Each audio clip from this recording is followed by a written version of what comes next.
अस्सलाम वालेकुम रहमतुल्लाहि वबरकातुहू। मैं मोहम्मद यूसुफ उमर अंसारी, सेक्रेटरी हजरत ख्वाजा गरीब नवाज महाराष्ट्र कमेटी का।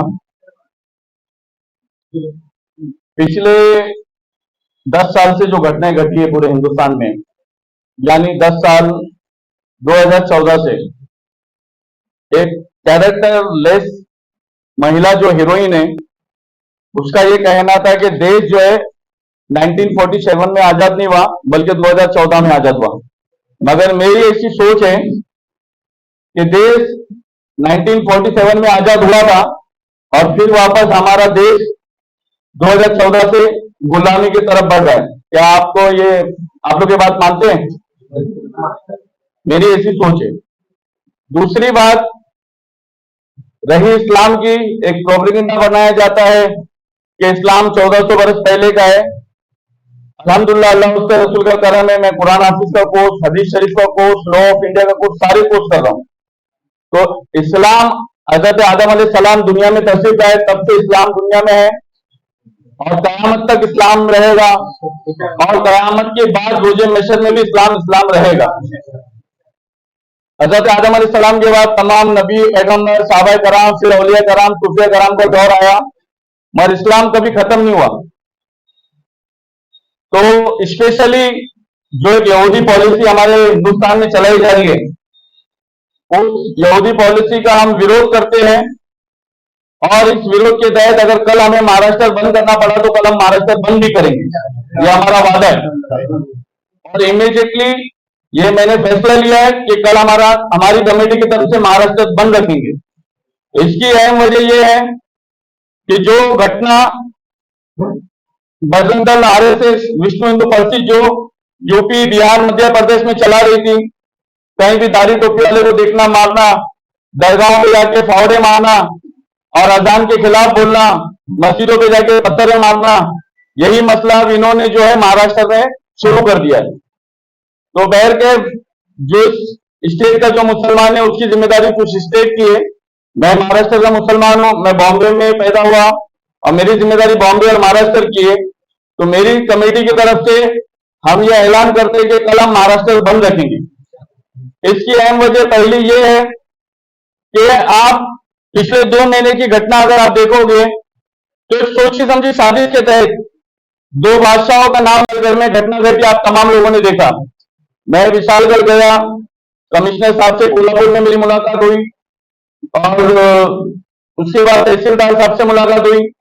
मैं आपको बात बता नहीं सकता, ये सरकारी बात है, मगर उनका ये कहना था कि जो दंगाई आए थे वो ये नहीं देख रहे थे कि हम किसको मार रहे हैं। हम हिंदुस्तान के मुसलमान को मार रहे हैं, हम हिंदुस्तान के हिंदू भाइयों को मार रहे हैं, या हम हिंदुस्तान के पुलिस वालों को मार रहे हैं। आपने खुद वो वीडियो देखा कि दरगाह पे जब हमला करने के टाइम उन्होंने पुलिस वालों पे भी तलवारें चलाई। आपने सुना या देखा कि नहीं देखा? तो ये बात तो क्लियर हो गई, जो मौजूदा हाथ की पॉलिटिकल पार्टी है, बीजेपी है, एकनाथ शिंदे की सेना है, शिवसेना, दूसरी जो है अजित पवार की जो पार्टी है, इनके नजदीक अब पुलिस वालों की भी अहमियत कोई नहीं रह गई। कल तक जो महाराष्ट्र की पुलिस थी, जिस पुलिस को देख के कई आरोपी बंबई छोड़ के भाग गए, आज उस पुलिस वालों पे भी इन्होंने तलवार चलाई। इनका एक चिंटू छोटा जो खबीस नीतीश राणे, उसने पुलिस वालों के खिलाफ खुला बोला, फिर उसके बाद पुलिस वालों की बीवियों के खिलाफ भी खुला बोला। आज तक ऐसी घटना कभी महाराष्ट्र में घटी नहीं। ये मसला सिर्फ इस्लाम का या मुसलमान का नहीं है, ये मसला सारे धर्म वालों का है, सारे पार्टी का है, सारे डिपार्टमेंट वालों का मसला है, क्योंकि इनके दिलो दिमाग से पुलिस वालों का भी डर खत्म हो गया है। तो बैठ गए, फिर पुलिस वालों की जिम्मेदारी थी कि आगे बढ़ते इन खबीसों के खिलाफ कार्रवाई करते, मगर जो ये निशाना बना रहे हैं, 14 जुलाई को इन्होंने अपने सोशल मीडिया पे वीडियो वायरल किया कि आई माला शक्ति दे, विशाल गढ़ाला मुक्ति दे, ऐसे वीडियो वायरल करके इन्होंने जो विशालगढ़ पे हमला किया, एक दरगाह पे, एक मस्जिद पे और कई औरतों पे, आदमियों पे इन्होंने हमला किया, उसका भी हिसाब हम इंशाल्लाह इनसे लेंगे। हाँ, ये हमारा वादा है। और दूसरा, उसके बाद इन्होंने 15 अगस्त नासिक और औरंगाबाद के बीच में इन्होंने सभा रखी। सभा सब रखते, मैंने भी आज सभा रखा, हर धर्म वाले सभा रखना भी चाहिए अपने धर्म का ज्ञान देने के लिए, मगर इन्होंने सभा रखी अपने धर्म का ज्ञान के नाम पे। ये माशाअल्लाह सजबान माशाअल्लाह हमारे नबी के सामने इन्होंने गुस्ताखी करी, जो गुस्ताखी कतई हाल में मुसलमान कभी नहीं बर्दाश्त कर सकता है। हमारी जान, हमारी माल, हमारी इज्जत, हमारी आला औलाद, हमारे माँ बाप, सब कुछ हमारे नबी के नाम पे कुर्बान है। ये हमारा ईमान है, हमारा अकीदा है। अब सभा में इन्होंने गुस्ताखी करने के बाद 15 अगस्त को, और उसी 15 अगस्त को इन्होंने नासिक में रैली निकाली बांग्लादेशी वाले मामले में, और जानबूझ के मस्जिदों के पास जाके नारे लगाए, और इस रैली में 3 मस्जिद और 1 दरगाह भी झपेट में आ गई। ये जानबूझ के किया जा रहा है और मौजूदा हुकूमत बैठ के तमाशा देख रही है।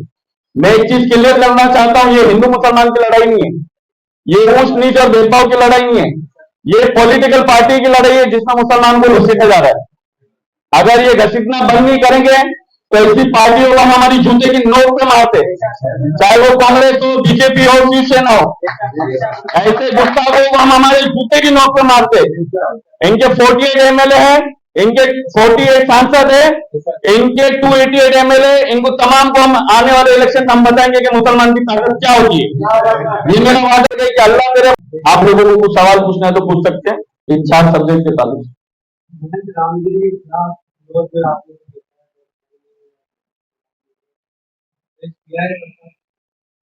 वो महान था ही नहीं, वो हिंदुस्तान में एक आतंकवादी सोच रखने वाला, जो अल्लाह उसके रसूल के शान में गुस्ताखी करने वाला, मुझको महान मानते ही नहीं। हमारी नजरों में महान वो है जो बॉम्बे में गटर साफ करता है, उसके जूते भी हमारे सर आंखों पर। हम महान उस पुलिस वालों को मानते हैं जो तड़कती हुई बिजली में तूफानी बारिश में खड़े रह के ट्रैफिक हटाता है, हम वो पुलिस वालों को महान मानते हैं। हम महान उस डॉक्टर को मानते हैं जो मरने वाले इंसान को जिंदा करता है, हम उसको महान मानते हैं। उसको हम महान मानते ही नहीं। वो ऐसा खबीस है जिसने तमाम मुसलमानों के दिलों को दुखा दिया, और उस खबीस के खिलाफ 70 से ज्यादा एफआईआर यहाँ मेरे टेबल पे मौजूद है, जिसमें 0 एफआईआर भी मौजूद है और कलम वाली एफआईआर भी मौजूद है। दूसरी बात, हमने मुंबई हाईकोर्ट में पिटीशन फाइल की, और मुझे नहीं लगता है कि हाईकोर्ट की तरफ से कुछ सही फैसला आएगा। परसों हमने पिटीशन फाइल की, कल इसमें सुनवाई हुई, और हमारे वकील ने तो बोले कुछ हुआ नहीं ना। जजों का जो स्टेट में ये कहना है कि कुछ हुआ नहीं, मतलब जज भी चाहते हैं कि कुछ होंगे तो एक्शन लेंगे, ये होने का इंतजार कर रहे। रही बात उस गुस्ताखी रसूल की, उसको तो हम इंशाल्लाह 24 घंटे के अंदर गिरफ्तार करवा के रहेंगे। ना एक ट्रेन चलेगी, ना एक बस चलेगी 24 घंटे के बाद। हो गई है इनके खिलाफ में, तो अब तक उसकी गिरफ्तारी के लिए, जबकि मौलाना अजहरी को एक ही कमेंट पर गिरफ्तार कर दिया गया। इसकी गिरफ्तारी नहीं होने की अहम वजह यह है, इसकी जिम्मेदार पुलिस नहीं है, इसकी जिम्मेदार मौजूदा सरकार है। पुलिस के आज सिर्फ पुलिस को पेन दे दिया गया, पावर इनसे छीन लिया गया। मैं रात दिन पुलिस डिपार्टमेंट में बैठता हूं और पुलिस वालों को अच्छी तरह से जानता हूं। पुलिस वालों के हाथ में कलम दे देंगे कि आप चलाओ, आपके पास जो आता है आप लो, आपको जो बोलता है आप लिखो, मगर गिरफ्तार मत करो। ये इतनी बड़ी आतंकवादी साजिश जो रची है ये तीनों पॉलिटिकल पार्टियों की तरफ से, इसका नतीजा ये महाराष्ट्र विधानसभा में तो देखेंगे। और इसका जो गुस्ताखी रसूल है, इसको गिरफ्तार करवाने के लिए कल चाहे 1 मुसलमान हो, 1000 मुसलमान हो, 1 लाख मुसलमान हो, कल हमारी बड़ी तादाद में बड़ी रैली महाराष्ट्र के गवर्नर के घर पे हम जाएंगे। कहां से रैली स्टार्ट होगी? ये रैली वीटी स्टेशन से स्टार्ट होगी और गवर्नर के घर पे जाएंगे, और जब तक ये गिरफ्तार नहीं होगा तब तक हम खामोश नहीं बैठेंगे। आपने कहा कि हमने कोर्ट में पिटीशन डाला हुआ है, कोर्ट से उसका कुछ रेट हुआ है कि उसका किया जाएगा, उसका जजमेंट आया है? कोर्ट का तो ये कहना है कि ऐसा कुछ हुआ ही नहीं, तो मालूम पड़ रहा है कि कोर्ट क्या जजमेंट देगा। कोर्ट ने अभी नेक्स्ट वीक का टाइम दिया हमारे को, मगर जो कोर्ट का कहना है कि अभी तो ऐसा कुछ हुआ नहीं, तो इंशाल्लाह हम करके दिखाएंगे जो कर सकते, क्योंकि इन्होंने जो गुस्ताखी की हद पार करी है। कल तक ये हुजूर के सामने गुस्ताखी करते थे, अब इन्होंने अल्लाह के शान में भी गुस्ताखी करी। इनको ऐसा लगता है कि हमारी बहनें, हमारी बेटियां 2014 के बाद बुर्का पहनना चालू करी। इनको ऐसा लगता है कि 2014 के बाद मस्जिदों में अजान चालू हुई। इनको ऐसा लगता है कि 2014 के बाद दरगाहें बनी, मस्जिदें बनी। इनको ऐसा लगता है कि 2014 के बाद बॉम्बे में और इंडिया में मुसलमान आया, तो इनको इंशाल्लाह वापस 2014 के पीछे हम पहुंचा करेंगे। कम से कम महाराष्ट्र में बीजेपी को 2014 के पीछे हम पौधा करेंगे।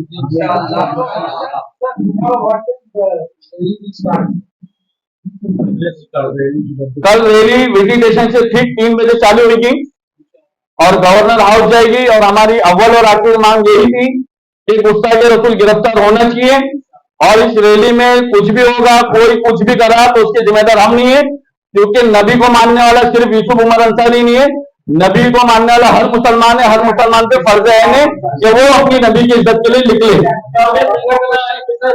कितने लोग इस रैली में आपका समर्थन कर रहे हैं? मेरा काम था आपको इन्फॉर्म करना मीडिया के माध्यम से। जो ईमान वाला होगा, इस्लाम के लिए संगठन की जरूरत नहीं पड़ती, खानकाहों की और पीरों की, मौलवियों की इसकी जरूरत नहीं पड़ती। ईमान जिसके अंदर जितना रहेगा वो खुद आएगा, आप खुद देखेंगे। Sir, I would like to bring your notice one thing. Sir, in the last 75 years, our independence, we have seen that time that politics was a dirty game. Politics was a dirty game. But now it has become a poison game. Now, dirty game that means you used to fight, I used to fight. But now poison game बोलेंगे तो direct shooting हो जाता है। There is no value for human being. जितना हमारा तरक्की होते करता है, उतना डाउन होते करता है। देश ने तरक्की करना छोड़ दिया है क्योंकि हमने भाग दौड़ जिनके हाथ में दी थी उनको पता ही नहीं कि देश कैसा चलाना है, समझे।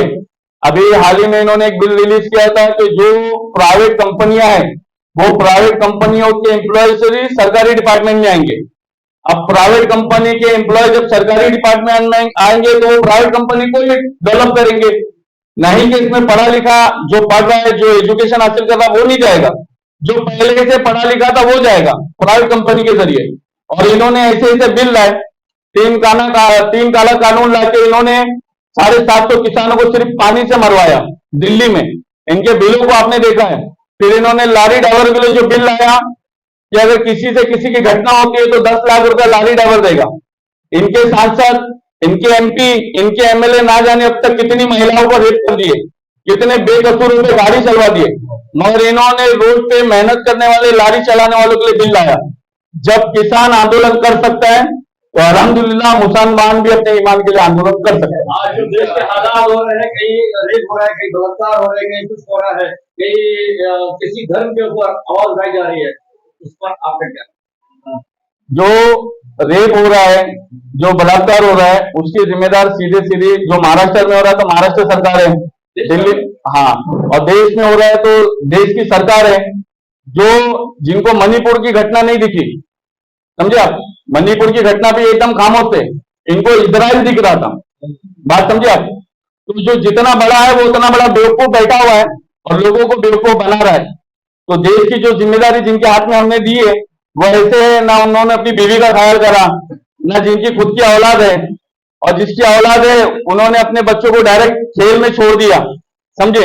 तो देश जब ऐसे के हाथों में रहेगा तो हमारी बहनें, बेटियां, बच्चे सुरक्षित नहीं रहेंगे। सर, मैं मणिपुर से ये बात पूछना चाहूंगी कि शरद पवार ने कहा कि मुंबई वापस मणिपुर घूमने जाएगी, तो आपका क्या लगता है? शरद पवार ने कहा था, देखो सबसे पहली बात, मैं ना किसी पॉलिटिकल पार्टी का प्रवक्ता हूं, मैं आपको बताता हूं, ये जितने भी है, जितने भी पॉलिटिकल पार्टी है सब चोर है, समझे। कोई छोटा चोर है, कोई बड़ा चोर है, ये सिर्फ अपने अपने फायदे के लिए मणिपुर को, मुसलमान को, मदरसे को, मौलाना को, मस्जिद को इस्तेमाल करते हैं। ये कोई भी पॉलिटिकल पार्टी किसी की भी नहीं है। मेरा ख्याल है मेरी ये रिक्वेस्ट है, मेरी ये रिक्वेस्ट है कि हम लोग अपना जो मेन एजेंडा है 15 अगस्त के दिन जो वाकई वहाँ रामगिरी जो सोकल बांध महाराज है उसी को पकड़ के बात करते हैं, क्योंकि नहीं तो बोलिए।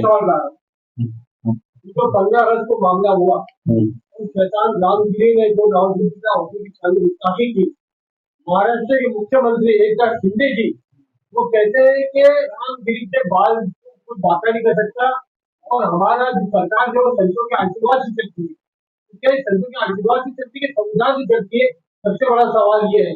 और स्टेज के साथ स्टेज पर जो है रामगिरी के ने जो है साझा किया मुख्यमंत्री के साथ में, क्या इस हालात में, इस सियासत में मुसलमान को इंसाफ मिल सकता है कि मुख्यमंत्री इसका क्या बयान देता है?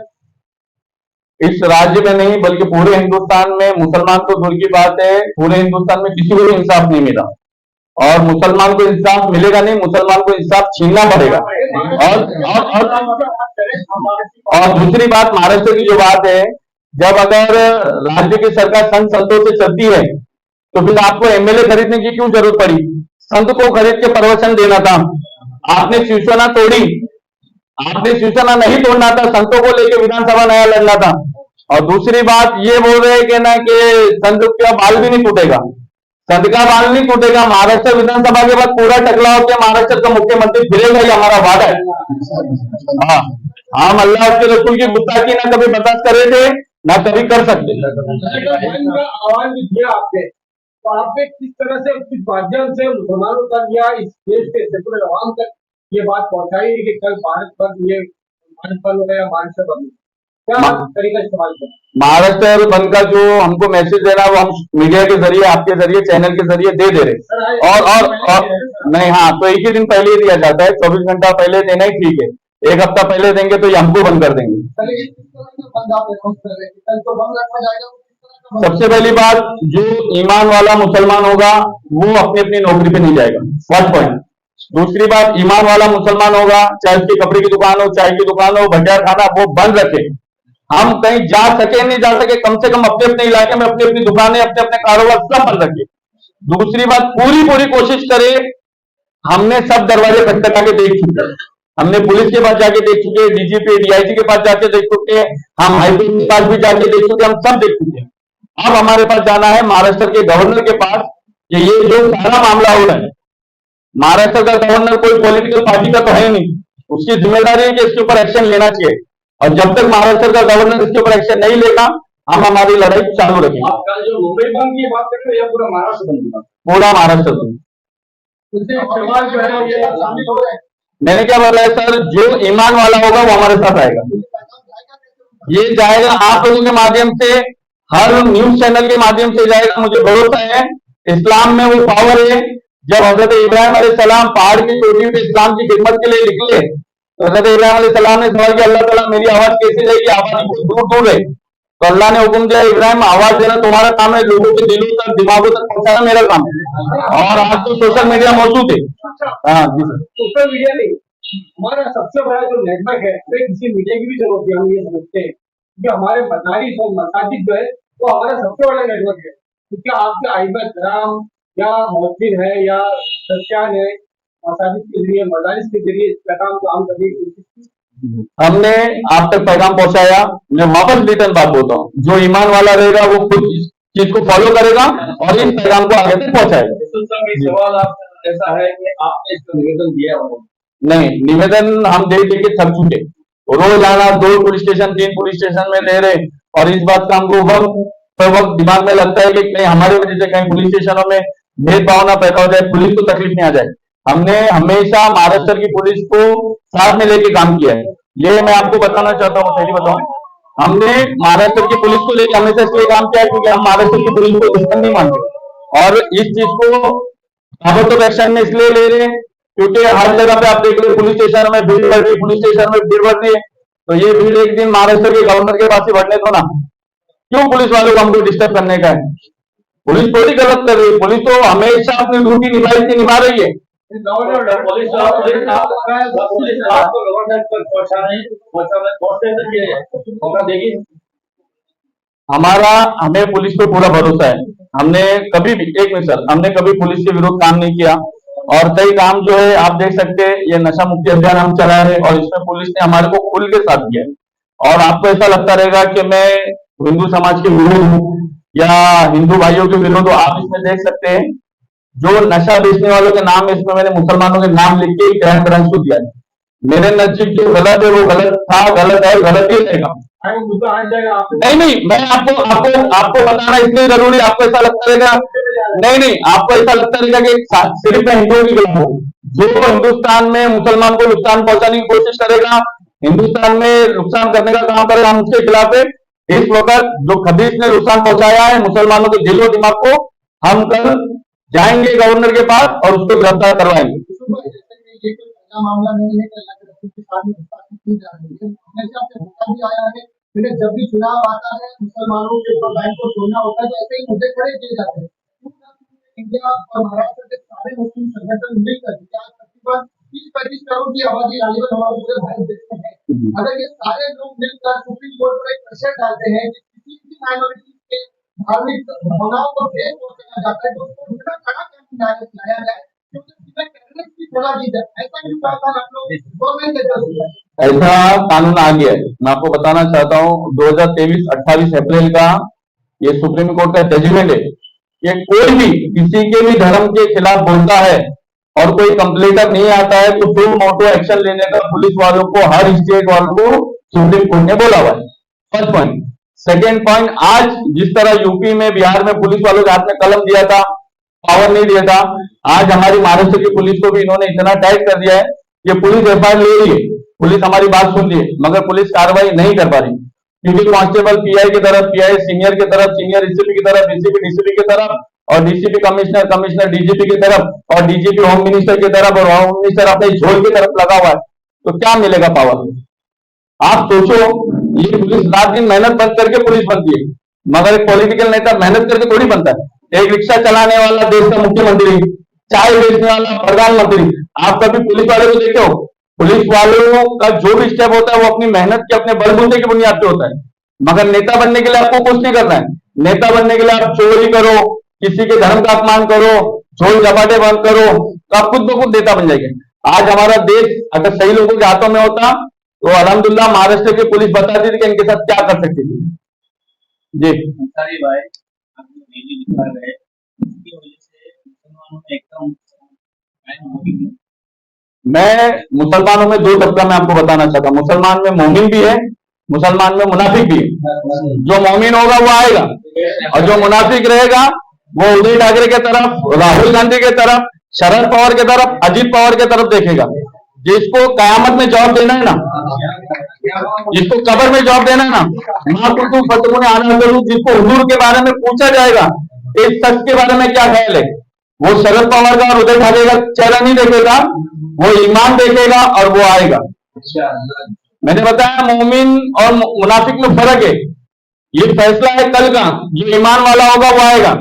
हमारे कुछ भी हो जाए, आप हमारे घरों को तोड़ दो, हमें जेल में डाल दो, हमारी बीवियां तलाक देके चले जाए, हमारे बच्चे मर जाए, मगर हम हुजूर की इज्जत पे ना कभी सौदा करेंगे ना कभी करेंगे।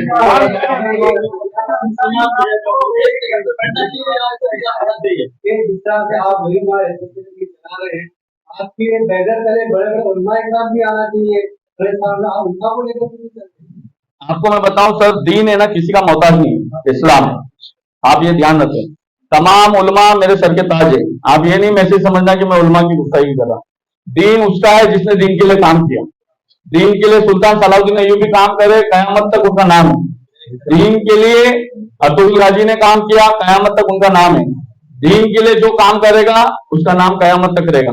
दीन किसी आलिम का, किसी आल का, यूसुफ अंसारी का, खान का, पठान का मोहताज नहीं है। अल्लाह उसको पसंद करता है जो अल्लाह के दीन के लिए काम करता है। और जो सोचता है कि भाई मरने के बाद मेरे को जवाब देना है, वो आगे आएगा, वो काम करेगा। और हम इसमें हमारी भी जिम्मेदारी है। एक एंड्रॉइड फोन से लेके, चार्जर से लेके, ईएमआई के घर, ईएमआई की गाड़ी लेने तक हमको समझ है क्या? दीन की समझ नहीं है। क्यों उलमा आगे आएंगे, क्यों पीर आगे आएंगे? क्या कयामत में पीरों और उलमा को जवाब देना है, ये मुसलमान को जवाब नहीं देना है? हर मुसलमान को कयामत में अल्लाह इस तरह खड़ा करके पूछेगा, कोई भी तर्जुमान बीच में नहीं रहेगा, कोई भी सिफारिश करने वाला नहीं रहेगा। हुजूर जब आएंगे, जब फैसला हो जाएगा, जब हम गुनहगार साबित हो जाएंगे, तब हुजूर हमारी सिफात कराएंगे। मगर जब हमारा और अल्लाह का आमना सामना हुआ, कोई बीच में तर्जुमान नहीं होगा। ये सांसें किसकी दलाली में जो निकाल रहे हैं ना, हमने मशाल को वोट दिया, हमने पंजे को वोट दिया, और वोट देने के बाद आज हम यहाँ जमा होकर बैठे हुए ना। आज कोई पॉलिटिकल पार्टी हमारी नबी के बारे में नहीं बोलने तैयार है। ये नहीं, हर भाषण में बोलते सगड़ा मुसलमान मार ले सकती है, सगड़ा मुसलमान मार ले सकती। कभी ये भी तो बोलो कि मैं भी मुसलमान के संगती हूँ। तुमने वक्फ बोर्ड के टाइम पे अपने एमपीओ को अपने घरों में बिठाया, हाँ, हुजूर की इज्जत पे, कोल्हापुर के मसले में, विशालगढ़ के मसले में, सारे मसले में तुम्हारे एमपी सिर्फ मुसलमानों को रमजान में टोपी पहनाते 5 साल की। ये मुसलमान को खुद शर्म आना चाहिए कि इनकी टोपी नहीं पहने। इनको पूछे कि हमारे नबी की इज्जत की बात है कि बता सवाल करेगा क्या नहीं करेगा, समझे? और रहा मसला ये, मुझे किसी की जरूरत नहीं, कोई आए ना आए, मैं और मेरे साथी आने तैयार है, हमारा अंजाम कुछ भी होगा हम उसको भुगतने तैयार हैं। हमारे जो सियासी नेता है जिनको असेंबली में भेजते हैं उन्होंने मुद्दे उठाने के लिए, ये सारे सियासी नेता जो है ऐसे मौकों पर मुद्दे बहरे और पूरी तरह बैठते हैं, इनके बारे में आप क्या कहेंगे? अभी ऐसा है, जब ये सांसद इलेक्शन चल रहा था तो मस्जिदों में मीटिंग चल रही थी। बड़े बड़े जालिम से अच्छा है कि छोटे जालिम को वोट दो, आपने सुना होगा, है ना। मस्जिदों में मीटिंग चली, मगर आज नामूस और रिसालत के मसले में मस्जिदों में मीटिंग नहीं चल रही। हाँ, एकदम क्लियर बात। और दूसरी बात, ये जो सांसद है ना, ये आपको ऐसा लगता है कि ये हिंदुओं के बारे में बात करते हैं, मैं आपको लिख के देता हूँ, ये हिंदुओं के बारे में भी नहीं बात करते, मुसलमान के बारे में ये कभी क्या बात करेंगे। नहीं नहीं, मैं आपको बात बता रहा हूँ सर, मुसलमान का नुमाइंदा ये क्या करेंगे। आज कितने साल से रेलवे में नौकरी बने, हॉस्पिटलों में नौकरी नहीं है, डॉक्टर नहीं है, ये मुसलमान के बारे में क्या बोलेंगे। हम इनको लिख लिख के दे रहे कि सैन हॉस्पिटल में दवाखाने में डॉक्टर नहीं है, जेजे में नहीं है। इन्होंने कभी अपने इलाके के हिंदू भाइयों के बारे में नहीं सोचा। और ये मुसलमानों को तो मालूम है ना, इनको तो पता है मुसलमान सही अपने रोजे से करेगा, मगर खाली इनको इफ्तारी कराना है, और इफ्तारी करा के ये मेरे को शाल पिनाएगा, मैं इसको टोपी पिलाऊंगा, मुसलमान खुश। समझे, जिस दिन मुसलमान सोचेगा ना अपने हक के बारे में, टायर गाड़ी का टायर का पंक्चर बनाने वाले से लेकर प्लेन बनाने वाले तक मुसलमान मौजूद है, प्लेन चलाने वाले से लेकर बस चलाने वाले तक मुसलमान मौजूद है। मगर मुसलमान को ये सोचना है कि कब्र में जाने के बाद वहां रिश्वत नहीं चलती। हाँ, ना कब्र में रिश्वत चलेगी ना कयामत में चलेगी। ये दुनिया 2 दिन की, अगर ये नियत से मुसलमान जिया होता ना तो आज मुसलमान का इतना नुकसान नहीं हुआ होता। खैर तो मुसलमानों के लिए नहीं बोलेंगे, मैं असेंबली जो मुसलमान है उनकी बात करो, अपने नाम लेके बोलता असम शेख है, अमीन पटेल है, या इन जैसे और भी जो असेंबली में है खामोश है, तो ऐसे लोगों के लिए आप क्या करेंगे वो क्या? अमीन पटेल है, असलम शेख है, अबू आसिम है, जितने भी एमएलए है, रईस है, जितने भी है, अगर मैं आपको बताया मुसलमान में 2 हिस्सा है, एक मोमिन का है, एक मुनाफिक का है। अगर इनके दिल में ईमान होगा, अगर ये मोमिन हो गए तो ये खुद बोलेंगे, है ना।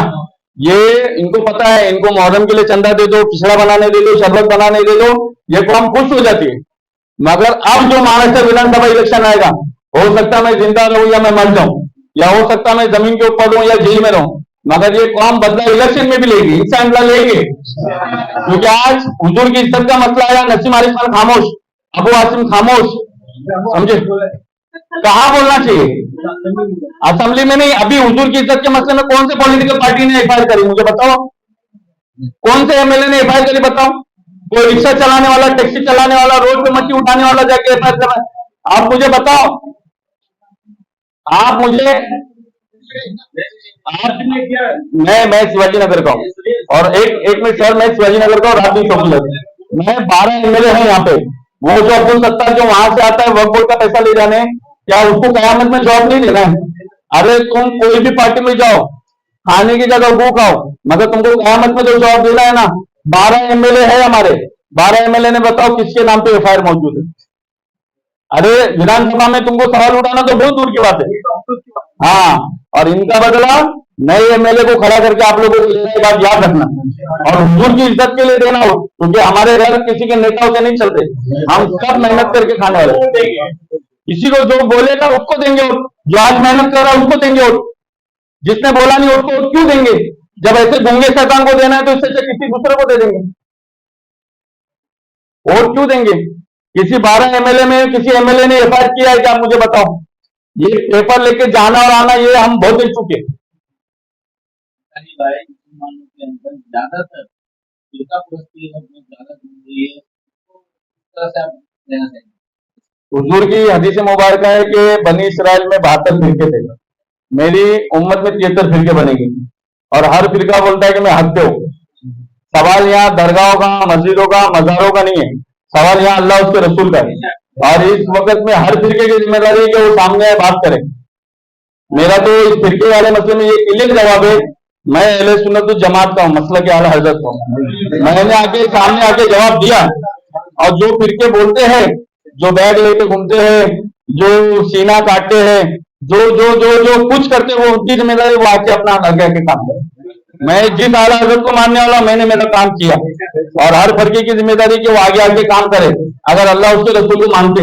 और हिले बनाएंगे ये ऐसा नहीं ऐसा होना चाहिए, ऐसा नहीं ऐसा होना चाहिए, वो फिरके तो दूर की बात है, इस्लाम से खुद खारिज है। पहले माने भी थे माशाल्लाह बहुत अच्छा है। ये नई रेडी देखा जाए ये मुझे जो वाकयात है पहले पूरा पहले करता जा रहा है ऐसा ना हो मुसलमान को प्लेट उठा के जाए और आपस में झगड़ा नहीं बताता तो किस तरह से ये वोट करके किया जाए या इसको कैसे किया जाए ये लोग क्या जाए या दूसरे लोग के इनको जो है काबू बनाने का कानून तो बनना चाहिए और कानून बनने से पहले इनका काम करना चाहिए। जो मुस्लिम एमएलए है इनकी जिम्मेदारी थी एफआईआर करना चाहिए था, इन्होंने नहीं करा। और दूसरी बात, ये मुसलमानों को उलझाने की बात नहीं है, मुसलमान अल्हम्दुलिल्लाह कहीं नहीं उलझता, ये ईमान की बात है हमारी, ये उलझने की बात नहीं है। फर्स्ट सेकंड जो है ना, आप तारीख अगर देखोगे ना तो नमरूज मिट गया, स्टिमर मिट गया, यजीद भी मिट गया, और ये जितने खबीज बैठे हुए ये भी मिट जाएंगे। हाँ ये वाली आप मस्त है सैया बिना छोड़े हमने बैर जुल्मा पे बाबा दे भाई एक मिनट पहले से आप खाली ऐसी दरूद पढ़ लिया दिखाने के लिए, ये सुन ले तो भी वो जन्नती है। और दूसरी रिवायत मौजूद है, जिसने 1 करोड़ दरूद शरीफ पढ़ा और उसके सामने नामों से रिसालत का मसला, अल्लाह उसके रसूल की तौहीन का मसला है, तो ऐसे दरूद सुने नहीं जाते। वो नमाज नहीं होती। नमाज करबला के मैदान में हमारे इमाम है, इमाम हुसैन ने पढ़ी है, हम वो नमाज को मानते हैं जो हम वो मुसलमान है इमाम हुसैन वाले। बैठ लिए एक मिनट मेरे को भी लेना है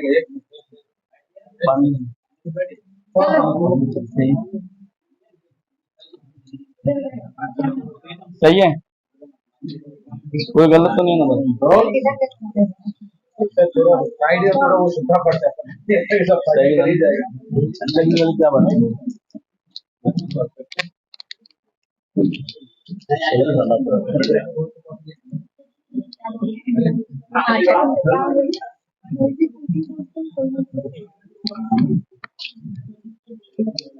सब बराबर था जाओ। एक मिनट चलो आगे जल्दी आना हम आकाश के नाम में लॉग एक मिनट फोन अभी फोटो है ना पहले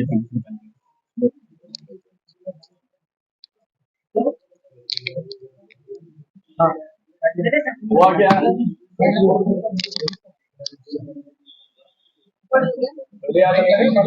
नहीं माइक नहीं लगा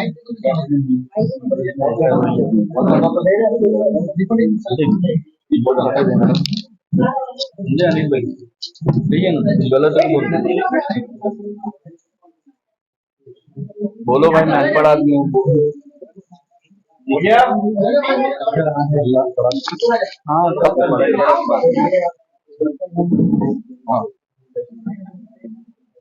हाँ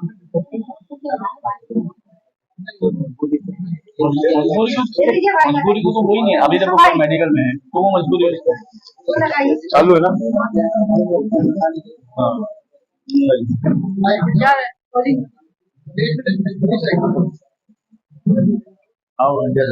भाई जाओ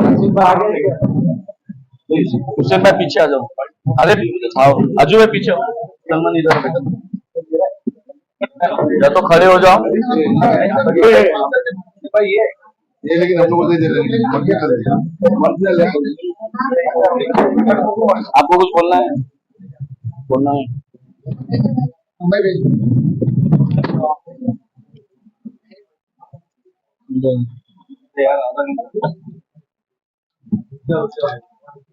इसको साथ में आना है तो पीछे आ जाओ, पीछे आ जाओ आप लोग। अगर आना है तो आप लोग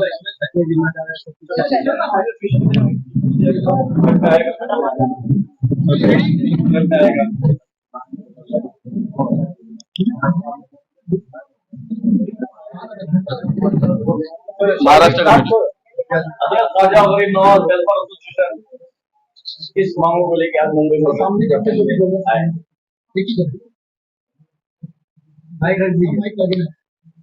अस्सलाम वालेकुम। जो इस वक्त महाराष्ट्र को कुछ लोग सोच रहे हैं कि यूपी बिहार बनाएंगे हम, तो ये तो हम हरगिज़ होने नहीं देंगे। और दूसरी बात, सिस्टम से किया जा रहा है, टेस्ट किया जा रहा है, तो अल्हम्दुलिल्लाह इनके टेस्ट का जवाब हम इनको कल देंगे। इन्होंने जो है 14 जुलाई को कोल्हापुर विशालगढ़ वाली घटना घटी, उसके बाद 15 अगस्त को जो है एक खबीस, मैं तो उसको महान मानता ही नहीं हूँ, हमारी नजरों में महान वो है जो लोगों की मदद करे, वो भले गैर मुस्लिम क्यों ना हो, चाहे वो पुलिस डिपार्टमेंट हो, बीएमसी डिपार्टमेंट हो, कोई भी डिपार्टमेंट हो, महान वो है जो इंसान होकर इंसानियत का काम करे। ये महान है नहीं, ये गुस्ताख है और हिंदुस्तान का गद्दार भी है, जिसने धर्म को निशाना बनाया और उस धर्म को निशाना बनाते हुए हमारे पैगंबर जनाब मोहम्मद रसूलुल्लाह सल्लल्लाहु अलैहि वसल्लम की शान में गुस्ताखी किया। और वो खबीस ये बोलता है कि जिनके आदर्श ऐसे रहेंगे तो उसके फॉलोअर कैसे रहेंगे। उस खबीस को मालूम पड़ना चाहिए जहां से दीन फैला, मदीना शरीफ सऊदी से, आज वो जाके देख ले उस जगह पे सोना निकल रहा है, मगर वहां इसके जैसे बकवास करने वाले मौजूद नहीं है। और इस्लाम पूरी दुनिया में मौजूद है, इसके जैसा बेहुदा बात करने वाला मौजूद नहीं है। और ये अगर सोच रहा है कि इस तरह बोल के, और हिंदुस्तान के मुसलमान तो खामोश थे मगर महाराष्ट्र के मुसलमान कभी खामोश नहीं रहेंगे। हमने ये फैसला किया है कि कल 3 बजे 23 अगस्त बाद नमाज जुम्मा 3 बजे महाराष्ट्र के गवर्नर के पास हम जाएंगे, क्योंकि हमने 70 से ज्यादा एफआईआर मेरे पास ये मौजूद है, जिसमें 0 एफआईआर भी है, एलिगेशन भी है और कलम वाली एफआईआर भी मौजूद है जो 70 के ऊपर है। इतनी एफआईआर होने के बावजूद, मुंबई हाईकोर्ट में जाने के बावजूद वो संत अपने आप को दाऊद इब्राहिम और उसामा बिन लादेन समझ रहा है, तो ये उसकी गलत फहमी है। हम महाराष्ट्र के संविधान पे भरोसा करते थे, करते रहेंगे, मगर ये कोई ना सोचे कि संविधान के नाम पे हम अल्लाह उसके रसूल की तौहीन गुस्ताखी सुनेंगे, तो ये कभी नहीं हो सकता।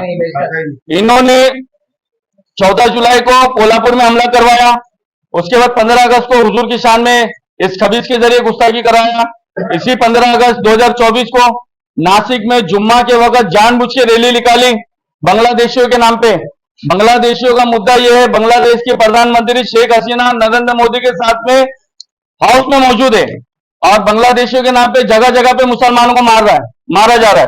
तुम अगर एक बाप की औलाद है ना, पूरे बजरंग दल, विष्णु हिंदू परिषद और जितनी भी ये सेना है ना, यहाँ हमारे घरों के पास आके दिखाए। मेरे चेहरे पे भी दाढ़ी, अल्हम्दुलिल्लाह मैं भी कुर्ते पजामे पे रहता हूँ। कौन कितने बाप की औलाद है हमारे पास आके दिखाए। ये इतना दिक्कत सुनने के गरीब मुसलमानों पे हमला करने वाले ये सोच ले कि मुसलमान सिर्फ गवंडी भिवंडी मुंबई महाराष्ट्र हिंदुस्तान में नहीं, पूरी दुनिया में मुसलमान मौजूद है। और कलमे की बुनियाद पे इधर से मैं नारे तक भी बोलूंगा, पूरी दुनिया में अल्लाह अकबर के जवाब आएगा, ये सुन ले। और दूसरी बात ये सोचे कि अल्लाह रसूल की शान में गुस्ताखी करके हम वो यूपी वाले नहीं है कि आप क्या बोलते हैं, हम फैसला करने वालों में से हैं। और हमारा फैसला ये है महाराष्ट्र के गवर्नर साहब से कि उस गुस्ताख को गिरफ्तार किया जाए। दूसरा, 17 अप्रैल थाना जिला उल्लासनगर में इन हरामखोरों ने ये नारे लगाए कि माज अल्लाह, अल्लाह तेरे बाप का नाम, जय श्री राम। हम किसी देवी देवता के ऊपर नहीं बोलते। अगर मैं बोलना चालू करूं तो फिर लोगों को जवाब देने की ताकत नहीं रहेगी। मैं जानता हूं कौन सा देवी देवता क्या था, मगर वो हर धर्म वालों के अपने भगवान का अपना इज्जत है। हम किसी की तौहीन करना नहीं चाहते। और कोई हरामखोर ये सोचे कि तौहीन करे और किसी रिक्शा ड्राइवर जो मुख्यमंत्री बना है उसके पहलू में छुप जाए। वो रिक्शा ड्राइवर 5 साल के बाद थाना में रिक्शा ना चलाया और फिर कहीं शाखा प्रमुख बन के नहीं बैठा तो ये यूसुफ अंसारी दाढ़ी निकाल देगा, क्योंकि हम सब कुछ बर्दाश्त कर सकते हैं। हमारे नबी की शान में गुस्ताखी हम कभी नहीं बर्दाश्त करते। जिस तरह से पूरे मुल्क में माहौल बिगाड़ने का काम किया जा रहा है, खासकर मुसलमान तबके को बहुत उकसाया जा रहा है, तो ऐसे नौजवान जो जोश और खरोश में आकर कानून का उल्लंघन करते हुए सड़कों पर निकलेंगे, ऐसे नौजवानों से क्या आह्वान करेंगे? मैं ऐसे मुसलमानों से कहना चाहता हूं कि ये हिंदुस्तान में, पूरी दुनिया में पूरे मुसलमानों का पूरा हक है। ये हिंदुस्तान में भी मुसलमानों का पूरा हक है, मगर आपके सामने जानबूझ के ऐसे मसले पैदा किए जाते हैं कि मुसलमान रोडों पे निकले। और मुसलमान मर तो सकता है, मेरा ईमान है, मुसलमान किसी को नुकसान नहीं पहुंचा सकता। ये आप लोग कहीं भी अगर रैली वगैरह निकालते तो जानबूझ के बजरंग दल वाले, आरएसएस वाले घुसते हैं और घुस के किसी का नुकसान करे और उसमें नाम मुसलमान का डालते हैं। तो कल बाद नमाजी जुम्मा 3 बजे विटी रेलवे स्टेशन से गवर्नर हाउस के लिए रैली रवाना होगी।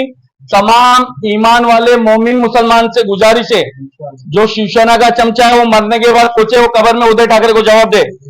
जो जिस पार्टी का है वो सोचे वो कब्र में उसको जवाब देना है। हम अल्लाह उसके रसूल के, हम गरीब नवाज के, हम आला हजरत पार्टी वाले हैं और कयामत में हमको अल्लाह उसके रसूल को जवाब देना है। जो ईमान वाला रहेगा वो हमारी रैली में आएगा। इसी मसले को लेकर रजा एकेडमी और मोइन मियां का आपकी तंजीम में भी काम कर रही है, क्या उन तमाम तंजीमों को भी आपने अपने साथ जोड़ा है? मैंने बताया कि अल्हम्दुलिल्लाह रजा एकेडमी जो काम कर रही उनका काम सर आंखों पर। मैंने बताया ये तंजीम का मसला नहीं है, ये मदरसे और मस्जिद का मसला नहीं, ये ईमान वालों का मसला है। मैं अगर किसी तंजीम पे नहीं हूँ तो ये नहीं कि मैं किसी तंजीम में नहीं हूँ, मैं काम नहीं कर सकता हूँ। हर ईमान वाले मुसलमान पे फर्ज ऐन है वो अपने ईमान के जज्बे के साथ में आए और गवर्नर हाउस में जाके ये कहे कि गुस्ताखी रसूल को गिरफ्तार करे। हमारी पहली और अव्वल आखिर मांग यही थी। आपकी जो रैली है, रैली के लिए किया जाता है, हमें किसी चीज की परमिशन की जरूरत नहीं है। इसकी वजह ये मैं बताता हूँ आपको। जब 15 अगस्त को गुस्ताखी हुई और उसके बावजूद भी 17-18 अगस्त को उसी गुस्ताखी धारा 144 लगा के रैली निकाली गई और रैली में नारे लगाए गए कि उठाओ डांडिया मारो लांडिया। मैं बोलता हूँ किस मैदान में डांडिया लेके आते आओ, वो मैदान में लांडिया आने तैयार है। अगर तुम एक बात की औलाद हो तो समझे, हरामखोरो अपनी सोच को बदलो। आज बच्चियों के 4-4 साल की बच्चियों के रेप हो जा रहे, कई लोगों की नौकरियां छूट गई, रेलवे में किसी में भी नौकरी नहीं बाकी रह गई। तुमको लांडिया से मारने से मसले हल नहीं होंगे। अगर तुम एक बाप की औलाद हो तो किस मैदान में आते हो डांडिया लेके आओ, मैं ये मेरे लांडिया लेके आने तैयार हूँ। हाँ,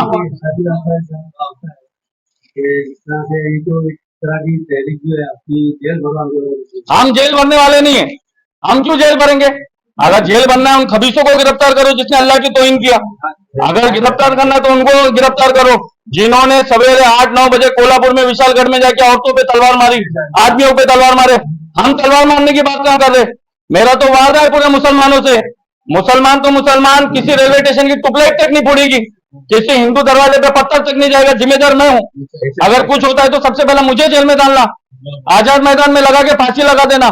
हम हिंदू भाइयों के खिलाफ नहीं, हम हिंदू बच्चे और बहनों के खिलाफ नहीं, हम इन सरकार के खिलाफ है जो हिंदू मुसलमान का नाम लेके दंगा करवाना चाहती है। ये पूरी पॉलिटिकल पार्टी के मैदान में आ जाए। हमारी तना कमेटी हजरत ख्वाजा गरीब नवाज मैदान में है, देखते कौन किसके पैदा हुआ। क्या करती है?